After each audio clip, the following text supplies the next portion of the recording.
Salut, salut, j'espère que vous allez bien. Moi, ça va. Alors, j'ai reçu cette vidéo de partout. Les gens me l'ont envoyée, me disant, demeure, viens voir Angiringiri. Un hôpital a pris feu. Même les gens de Kinshasa me l'ont envoyé. Je suis juste choquée.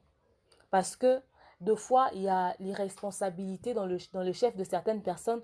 Deux fois, c'est juste un accident est vite arrivé, quoi. Il a fallu juste une petite distraction, une petite erreur ou quoi. Un accident est vite arrivé. Deux fois, les gens peuvent être responsables d'un incendie, deux fois non. Mais après, ça doit réveiller la conscience de tout le monde. Vous êtes un hôpital. Vous devez être très sûr et très sérieux avec les conditions d'électricité. Vous ne pouvez pas, parce qu'on sait ici à Kinshasa comment ça se passe. Vous avez une ligne, mais vous contactez les voisins pour essayer de prendre du courant chez eux avec des fils de 2,5. C'est irresponsable si un hôpital fait des trucs comme ça. Je n'affirme pas qu'ils l'ont fait, mais c'est des cas comme ça qui arrivent aussi. Achetez des câbles normaux, contactez la SNEL qui vous place le courant d'une manière légale. Une ligne privée, si vous voulez, ça coûte cher, mais vous prenez ça. C'est pour la sécurité de votre hôpital. Veillez sur l'électricité de votre hôpital. Par où les courants sont passés? Qu'est-ce que vous avez branché? Parce que vous avez des malades avec vous.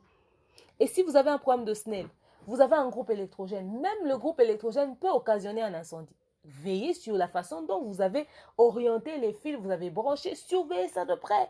Ayez quelqu'un qui gère seulement l'électricité de l'hôpital pour ne pas qu'il y ait des problèmes.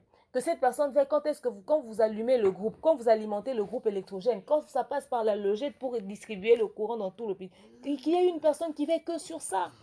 Mais deux fois dans certains hôpitaux, il n'y a pas ça, il n'y a pas. Hein?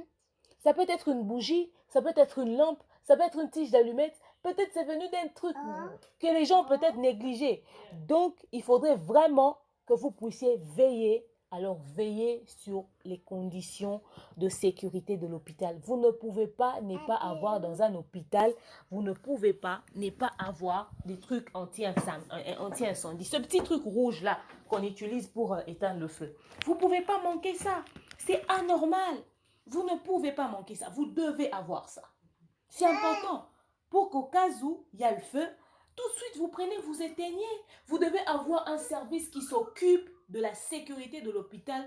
Vous devez avoir un endroit où on écrit en cas d'incendie, vous devez venir vous abriter ici. Cet endroit-là doit exister. Il faudrait faire nos hôpitaux dans les conditions réunies. Vous êtes censé veiller sur les malades triplement même d'ailleurs. Maintenant là, l'hôpital prend feu. Celui qui était malade sur un lit avec l'impossibilité de bouger, s'il est sans garde malade, parce que dans certains hôpitaux, il n'y a pas de garde malade. Hein. À l'hôpital où moi je suis les traitements, il n'y a pas de garde malade. Dans beaucoup d'hôpitaux, en tout cas les hôpitaux bien avec des conditions bien réunies n'ont pas de garde malade. Il est là, il est allongé, il y a un truc comme ça, mais l'infirmière va fuir d'abord, le médecin va fuir, ce malade va rester. Là, on est en train d'attendre le résultat pour savoir combien de malades sont restés. On est en train d'attendre les résultats, mais c'est triste.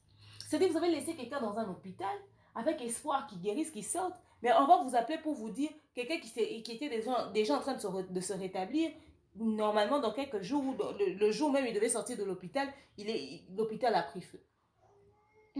Non, vous devez veiller sur ça. Vous devez veiller sur ça. Et puis à l'État congolais, les accidents peuvent arriver pour des raisons qu'on ignore.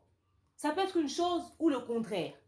Mais les pompiers de Kinshasa, ils sont où? Les pompiers de Kinshasa. Le temps qu'on puisse leur rappeler. Il y a beaucoup d'embouteillages. Si on voit seulement la route Tangiringiri, prenons la route de 24, cette route de 24 là. Depuis que vous nous avez mis un saut mouton, le saut mouton est là. Saute mouton, saut qui saute mouton, c'est là. Des véhicules passent, il n'y a qu'une seule bande de fois. Et si ça fait deux bandes, c'est serré comme ça. Comme des frères siamois. Après, c'est impossible que les gens passent avec un embouteillage comme ça. Si on appelait les pompiers, jusqu'à ce qu'ils arrivent à Ngiringiri, l'hôpital va prendre feu. Même s'ils devaient faire le tour pour venir par Triomphal, l'hôpital va prendre feu. Il y a des embouteillages partout. Je ne connais pas un coin de Kinshasa où il n'y a pas d'embouteillage. Et bizarrement, normalement, hein, on pouvait même avoir genre dans chaque commune au moins un service anti-incendie. Il n'y en a pratiquement pas. Depuis qu'on regarde la vidéo, depuis 2 minutes que la vidéo a duré, ou 2 minutes 30 ou je sais pas moi quoi, on ne voit même pas les pompiers. Le temps que les pompiers arrivent, ils vont venir éteindre le feu pour qu'on puisse récupérer les corps. Il y a combien de pourcentage de chances où on peut confirmer que les malades sont sortis de cet hôpital-là? Vous devez veiller sur ça aussi. Il faudrait qu'on... Parce qu'on ne filme pas tout. On peut dire qu'il y a chaque 2 jours où il y a un incendie quelque part. Peut-être chaque 2 jours. C'est parce qu'on ne filme pas tout. C'est parce qu'on ne filme pas tout. Au Congolais, c'est bien. On a un problème d'électricité. Vous devez trouver des solutions. Vous pouvez prendre les courants chez les voisins. Évitez-nous les câbles de 2,5. C'est ce qui rajoute des problèmes. Vous avez pris le courant dans une parcelle où il y a 6 maisons. Vous prenez le courant avec un câble de 2,5. Et puis après, vous tous, vous branchez vos réchauds, vos fers à repasser, vos congélateurs. Et les gens sont étonnés d'avoir des incendies liés à l'électricité. À un moment donné, il faudrait qu'on soit tous responsables à un niveau. La SNEL doit être responsable pour nous fournir un bon courant. Nous aussi, nous devons être responsables en veillant sur nous-mêmes. Ne pas prendre n'importe quel fil pour venir pour prendre le courant. Et l'État doit être aussi responsable en nous mettant des services pompiers dignes de ce nom. Parce qu'à un moment donné, c'est fatigant. C'est fatigant en fait. C'est fatigant. Non mais franchement, je suis juste choquée. Je suis juste choquée.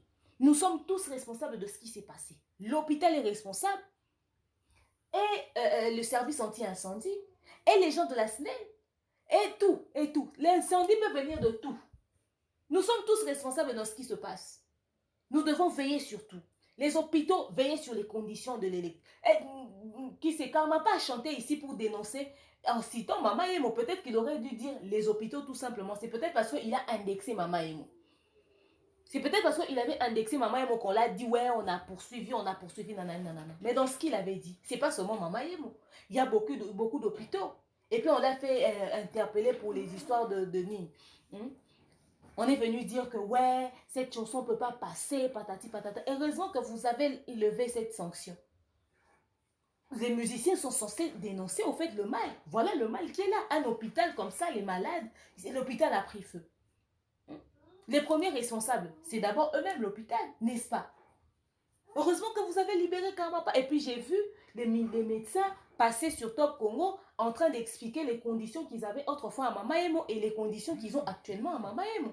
Ils ont commencé à expliquer les choses. Donc, en quelque sorte, Karmapa avait raison. Et à l'instant où il a dit ça comme ça, il a cité c'était l'hôpital de référence.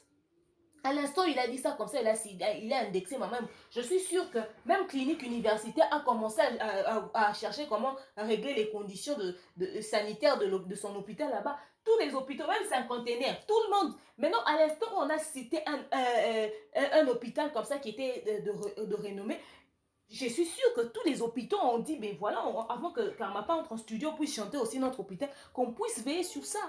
C'est pour que ça réveille la conscience de tous les hôpitaux. C'est important. On doit dénoncer. Voilà, le résultat est là. L'hôpital prend feu. Et depuis que le feu montait, là, on voit les gens fuir, on ne voit pas pompiers. On doit être responsable. C'est pas beau à voir ça. C'est pas beau à voir. Moi, j'aime pas trop parler des histoires. J'aime pas trop.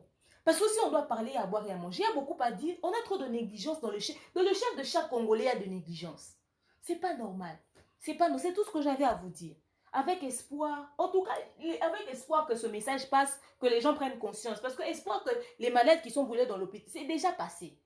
On attend juste de savoir si les gens étaient tous sortis, si on a pu récupérer des gens un tout petit peu à moitié en vie ou on va leur emmener quelque part. En tout cas, avec espoir qu'on apprenne quand même une petite lueur d'espoir.